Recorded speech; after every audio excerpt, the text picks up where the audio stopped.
describe this game, folks. Bruins lose 2-0 Bruins lose 2-0 to the Washington Capitals. Welcome back down into the den. And that's basically the only way to really describe this game. No fucks given. And Bruins didn't care. Why should I really care? What are the takeaways from this one? Charlie Lindgren. He's a pretty good goalie.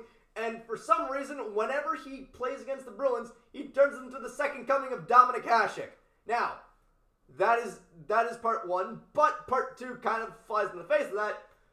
Bruins did not give a shit. Bruins did not give a shit. We started the third period with 8 shots on goal. We had 8 shots on goal in through 40 minutes of play. Not great. Not great. We didn't even really put up many. We didn't really put up many.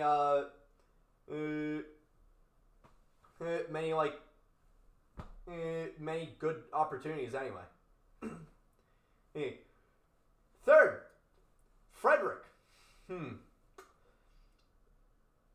Still, kind of a late. Buddy had a little bit of a rough go at it today. He got hit kind of late, and then he laid a pretty late hit. And yes, I am willing to say that was a late hit on Mallenstein against Mallenstein, because it kind of was. It's like, come on, Aaron Rome lays that hit in game. Aaron Rome lays that hit in game 3 of 2011, which if Aaron Rome lays that same hit in game 3 of 2011, that's the one that we're calling that a late hit. Okay, like, come on, Tom Wilson lays that hit. You don't call that a penalty? Freaking Garnet Hathaway lays that hit. You don't call that a penalty? Ryan Reeves lays that hit. You don't call that a penalty? But yeah, Freddie, meh, not great.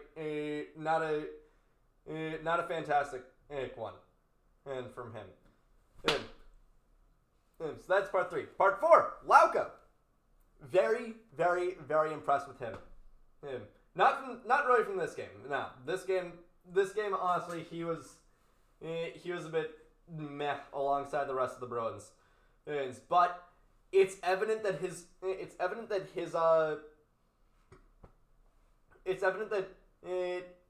play over the last 3 games has absolutely shown itself to be a decent. Has absolutely shown itself to be noteworthy to the team, because they elevated him to the third line this game. And not just like in the middle of the game, when they don't even bother to tell you, like they have the past 2 games. No, they started Lauka on the third line. Speaking of which, another thing to note: the entire bottom 6. The entire bottom 6 was our gas tonight, and they were kind of running on empty. Our top 6 could not put it together. Pasta was off, Marshy was off, DeBrusque was off, Coyle was off, Heinen was off, Zaka was off. All of them were not really putting it all together. Granted, neither could our bottom 6, but our bottom 6 was closer. Our bottom 6 was closer to putting it all together.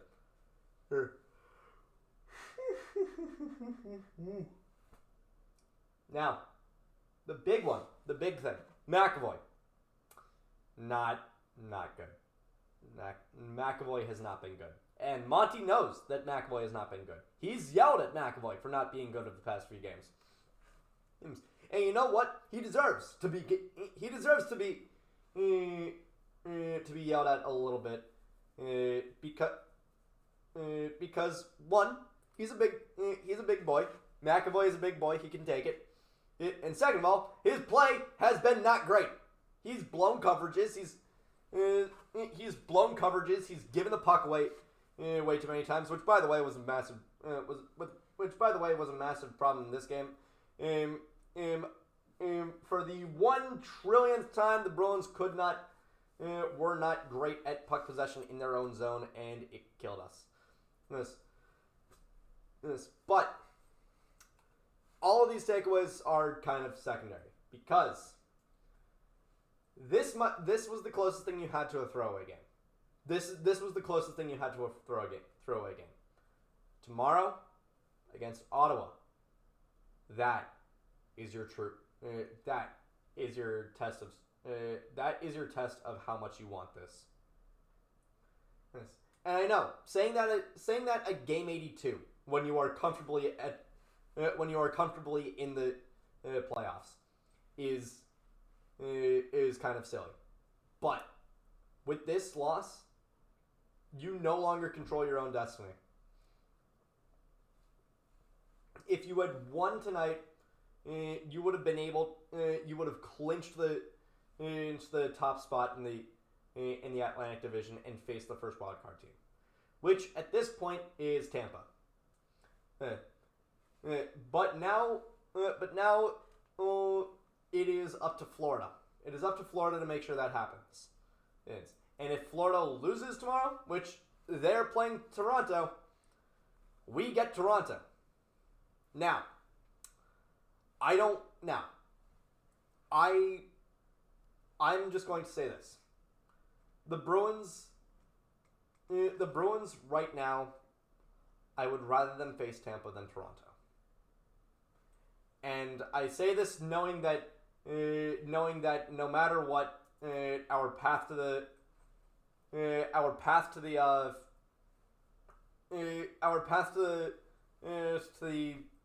finals is going to involve Tampa, some combination of Tampa, Toronto, and Florida. No matter what, it is going to be an uphill battle. But consider this: the Bruins have not beaten Tampa in a playoff series since the season that we won the Cup. We have not beaten Tampa in a playoff series since the Eastern Conference Finals of the 2011 Stanley Cup playoffs.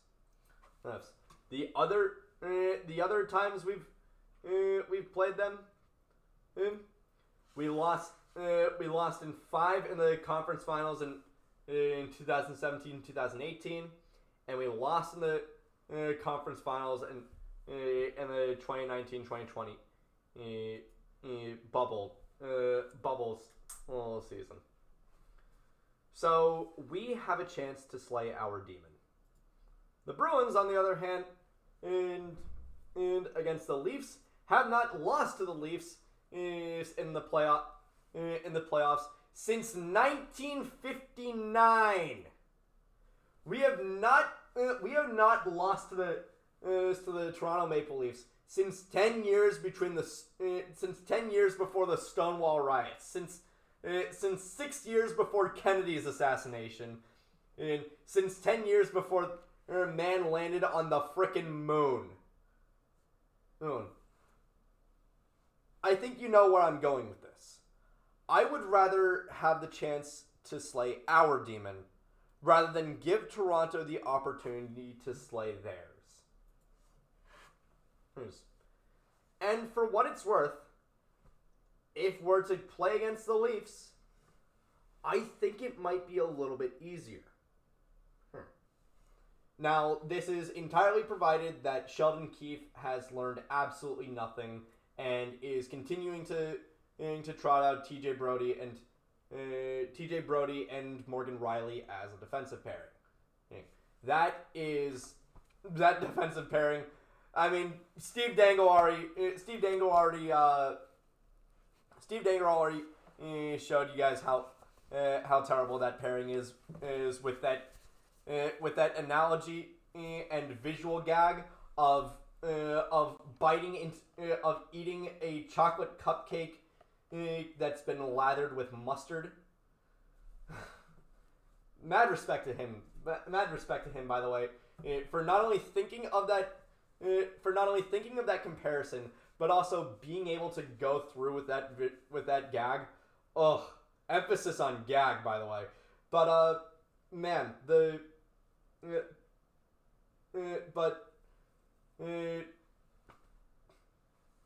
yeah, Toronto might be easier. I really don't think that their team is built for the playoffs. I think that it took until literally their last game against the Bruins of the season to show any sort of pushback. So I do not mind. So I would not mind going against Toronto. I think honestly I would still rather have Tampa.